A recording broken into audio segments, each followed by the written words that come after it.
So hello everyone and welcome to another comics, animes, and movies video. So in this video we have a lot of things to talk about, all with regards to recent films. There's a new trailer out, or a first long trailer out for Ghost in the Shell the movie, and it does show some very good idea of what the eventual movie will look like.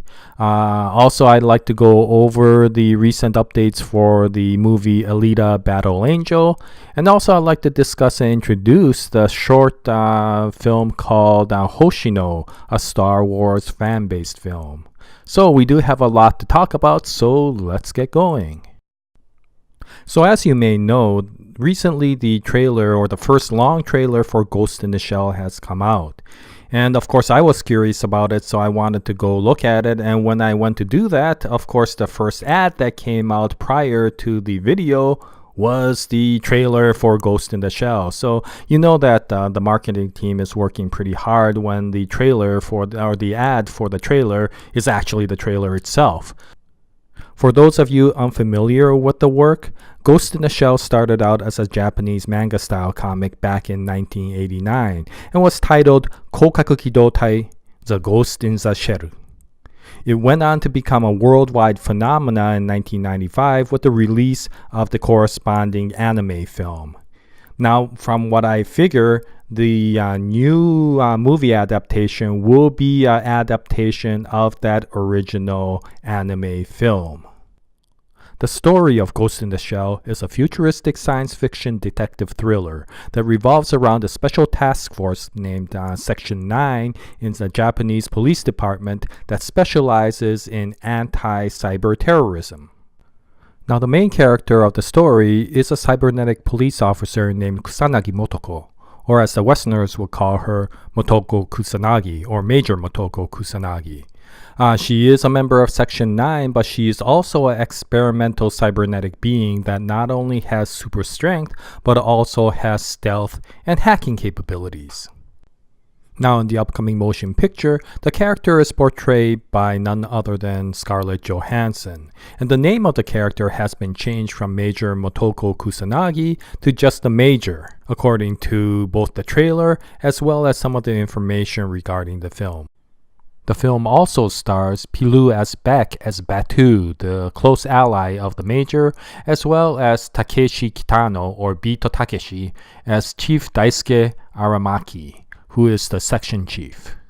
You may know Pilou as Beck as the character Euron Greyjoy in the TV series Game of Thrones, and of course Takeshi Kitano is the famous comedian, director, actor who has starred in films such as Zatoichi the Blind Swordsman and Battle Royale. So Scarlett Johansson seems to be in good company with this film.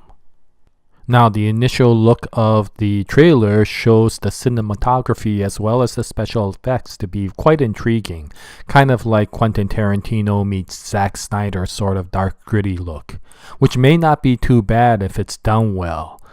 Similar, very famous film that had similar sort of effects in the past was, of course, Blade Runner.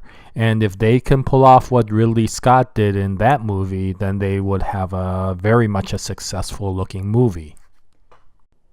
Now, the other aspect that I'm quite hopeful about watching the trailer is that the story will not only delve into the complex detective thriller plot that was seen in the original anime, but also go into the much more deeper philosophical questions regarding humanity and existence. For those of you who saw the original anime, you know that it touched upon questions such as existence, self-identity, and even, to some extent, the meaning of life. At what point does a person no longer exist to be that person, even if the body still exists? If, for example, somebody can hack into the mind, when does a person no longer become a person? Is it when someone loses their body? Is it when someone loses their mind? And those types of questions were brought out, and it was one of those reasons why the original anime was so popular when it first came out.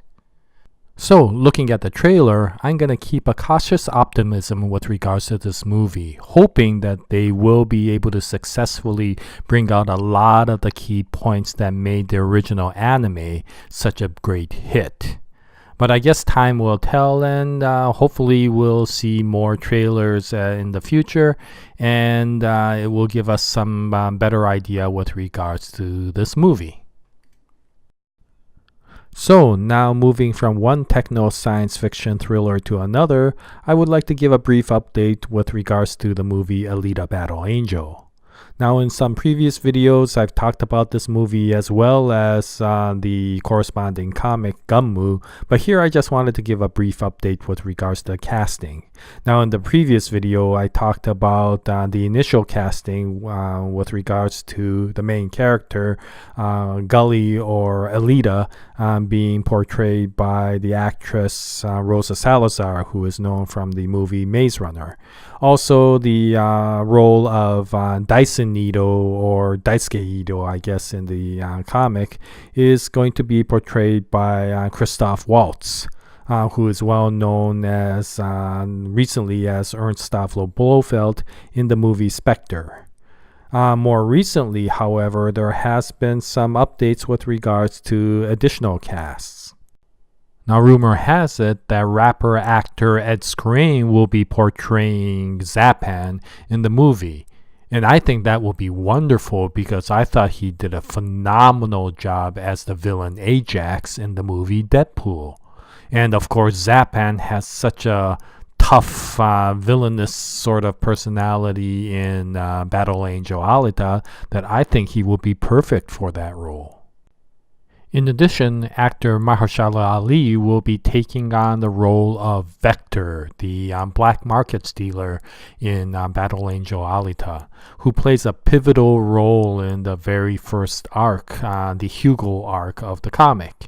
And I hope he does a really good job because it is a pretty important role in the movie.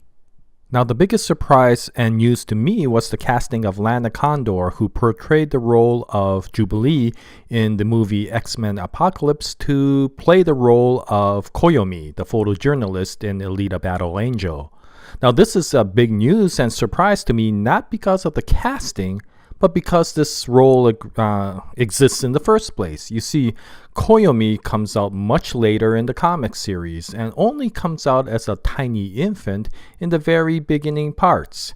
And so I'm not exactly sure how they're going to bring in an adult version of Koyomi into the very first movie of Alita Battle Angel. Is it going to be maybe a flashback from her eyes that the story is going to take place? I'm not exactly sure, but it will be interesting to see how they're going to bring in such a later character into the very first movie. And finally, I hear in the rumors that Jackie Earle Haley will also be joining the cast of this movie. Now, they haven't mentioned which role that he will portray, but I am really hoping that he will be taking on the role of Destinova in the movie. Now, for those of you who may not remember who Jackie Earle Haley is, he played the role of course, Kelly Leak way back in the movie series The Bad News Bears. But most recently, he did a fantastic job of portraying Rorschach in the Zack Snyder film Watchmen. Now, it could be argued whether Watchmen was a good movie or not. I definitely liked it a lot, but I think there is no argument that Rorschach was one of the most notable roles or recognizable roles in that movie, and Jackie Earle Haley did a fantastic job in there. So, yeah, I'm hoping that he plays Destinova, and I hope he does it in a very unique way.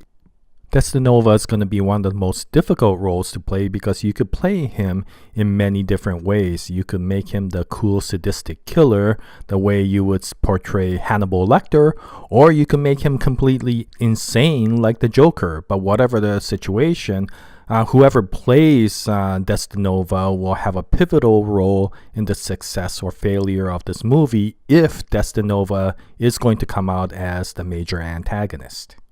But once again, time will tell, and if there's any updates, I'll definitely post it in future videos.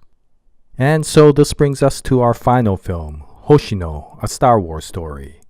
Unlike the other two films which are being produced by major studios, this one is a fan-based film available for viewing on YouTube, and it's under 10 minutes long.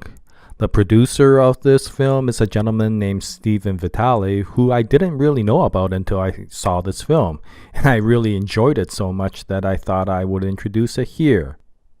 And although Stephen Vitale stars in the film, the main character is portrayed by none other than Anna Akana, the well-known popular YouTuber. And she does a very nice job being inexperienced young Padawan in the beginning, and later on by the end of the film becomes a very well experienced Jedi Master. I think Stephen Vitale does a really nice job portraying her instructor the way you would expect Obi-Wan to be. So this is kind of a relationship similar to what you would you seen as young Anakin being taught by the more experienced Obi-Wan. I think the film is very interesting, and I don't need to really talk about the plot of the film because any of you can go check out their video, and should go check out the video if you're interested in looking at the movie. I hope that Stephen Vitale continues with the Hoshino story because I feel that it's quite interesting. And as one sees that the Star Wars universe is growing with stories such as Rogue One, I would hope that there are fan-based films that also will gain recognition such as this one. And so that wraps up this video regarding the updates to the various films. Now, if you have any questions or inputs or information with regards to any of these films or anything else, then please post them in the comments section below. I will be very interested in hearing about your input, so thank you very much in advance. Now, it's always a pleasure making these videos for you, and I thank you very much for watching the video. Best wishes from all of us, and as always, Jaya, nice day, everyone.